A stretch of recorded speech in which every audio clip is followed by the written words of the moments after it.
मांग से बढ़ोतरी के कारण पंजाब, उत्तर प्रदेश और आंध्र प्रदेश सहित कई राज्यों को बिजली कटौती करनी पड़ रही है। कुछ जगहों पर तो ये कटौती 8 घंटे तक है।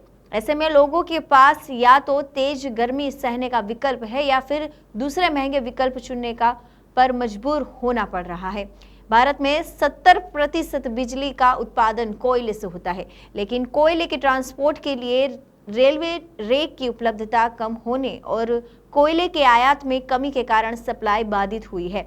ऐसे में देश में बड़ी बिजली की मांग पूरी नहीं हो पा रही है।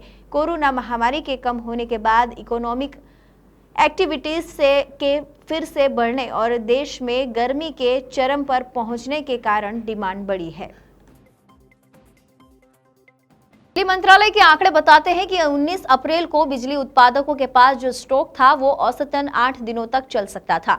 इस महीने के फर्स्ट हाफ में उत्पादन में 27% की बढ़ोतरी के बावजूद राज्य के स्वामित्व वाली कोल इंडिया लिमिटेड डिमांड को पूरा नहीं कर पा रही है। कोल इंडिया एशिया की कुछ सबसे बड़ी कोयला खदानों को ऑपरेट करती है।